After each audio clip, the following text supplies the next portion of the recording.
Today our group will be discussing the PPNN diagram of LSPU student enrollment process. I'm here together with Mr. Balibar, Mr. Jimenez, and Ms. Masangke. The components or swim lane involved are first year, second year, third year, fourth year, and transferee. In addition to the offices that are involved during the LSPU student enrollment process are registrar office, dean's office of different college or department, and guidance office. So, sir, dito po muna tayo mag-umpisa sa first year. So, ano po bang ginagawa natin kapag enrollment na po tapos kailangan natin access yung portal? So, syempre, una pong gagawin natin is login. So, pagka-login po natin, sa first year po, kailangan po submit ng requirements. Syempre, mga grades, ganyan po.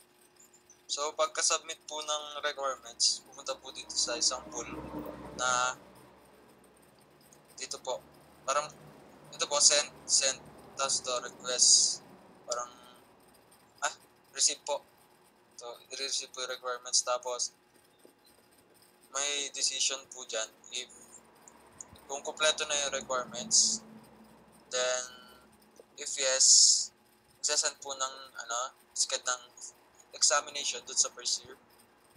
So, dito po mapupunta. If no, kailangan po pong ibig sabihin po siguro nila mayroong kulang or hindi po na-satisfy yung system. So, babalik lang ba yan? Lang po kapag hindi nasasatisfy yung So, dito po, pag yes na, schedule of examination, sesend po dito sa client natin na first year. So, marireceive po na itong first year. So, meron po event dito na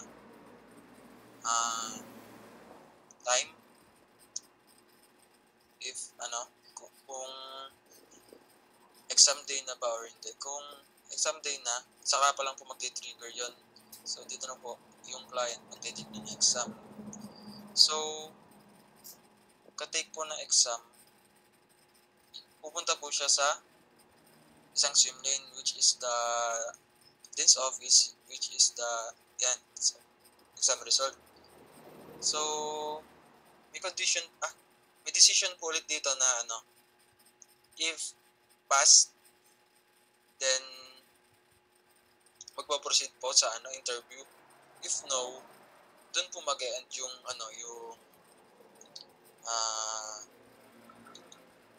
portal po. Syempre po kapag di na nakapasa sa exam, wala na po 'yun. So pagka-interview po, pumunta po dito sa swim lane na registrar.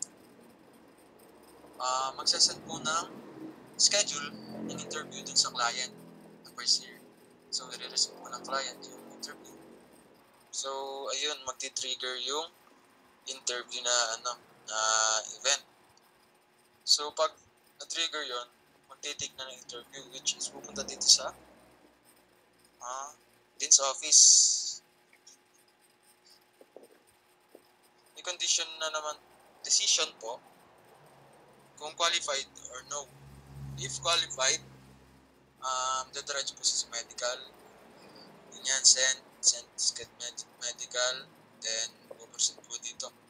If no, mag-e-end po. Kasi wala na po yun kapag pag di na kompleto. So, pagka-send ng medical dito, re-receive po ng client, which is the first year medical. So, may event na naman po dito na if yung time na yon is na-trigger, diretso po dito sa take medical. So, pagka-take medical po ay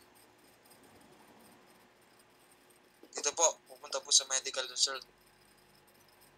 May decision po ulit na qualified or no. Kung no, ang example po dito is, di ba po, sa medical, criminology po yung tinake nyo na course ng first year. Di ba, kumari po, may sakit ka sa asthma, ganyan. Parang, kaya po hindi ito mag-e-end agad. Parang po, may chance pa po na pwede po pong mabago yung course. Kasi, yung medical result is hindi po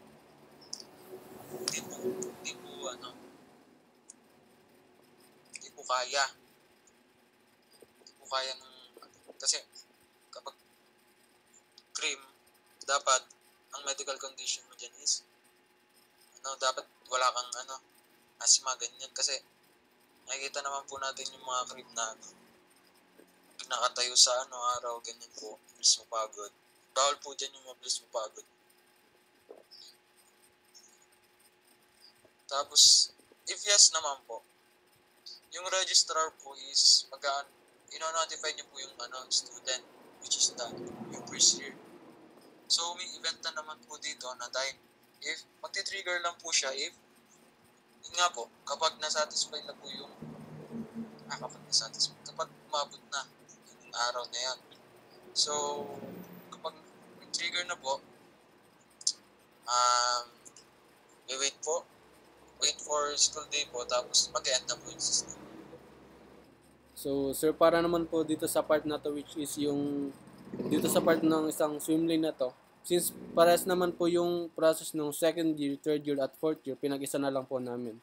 So, yung magiging process po dito is yung maglalagin po yung students and magpo-proceed po for enrollment. And then, pagkatapos po mag-proceed to enrollment, i-check po natin yung grades natin and may decision po dito kung complete ba yung grades or hindi. So kung hindi po siya kompleto, magre-request po siya ng grades dun po sa specific na courses na yan, and then mapupunta po siya sa registrar, which is magpo-provide po siya ng mga necessary grades kung anong subject or ano man. And then pagkatapos nun is marireceive na po nung students yung grades na hinihingi niya. And then, babalik po siya dun i-check niya po yung grades kung kompleto na or hindi pa. So, kapag kompleto na yung grades, pupunta po siya dun sa choose subjects and schedules. And then, kapag napili na po yung subjects and schedules, pwede na po siya mag-enroll. And then, pupunta po siya sa baba, pupunta po siya sa registrar, which is na-notify yung registrar is ina-notify yung student. And then, mayroon po siyang dito yung time, which is yung mag-trigger lang po siya on the day of the announcement. And then, yung student mag-wait na lang po ng school day and mag-e-end na. Yun lang po. Para naman po sa enrollment ng transferee, maglalagin po sila sa portal, then magpa-proceed sa enrollment. Pagka-proceed sa enrollment, magsasubmit sila ng requirements, tapos pupunta sila sa registrar para i-receive yung requirements galing dun sa transferee. Then, magsasend na siya ng requirements. Pagka-send ng requirements, pupunta na siya sa guidance office para i-receive yung requirements ng transferee. So, magkakaroon ng decision dito kung kompleto na ba yung requirements na sinend. Kapag no, magre-request siya ng necessary pang documents, tapos magsasubmit ulit siya ng panibagong requirements. Then, pag yes, magsasend na ng confirmation. Then, i-receive ng transferee yung confirmation email. Then, proceed to enroll. Dito, pipili na siya ng subjects and schedule niya. Tapos, pwede na siya mag-enroll. Then, pagka-enroll,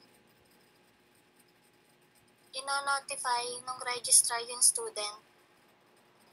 Then, magkakaroon ng event. Matitrigger lang siya kung i-announce na yung day of announcement. Tapos, mag-aantay na lang siya ng school day then end na.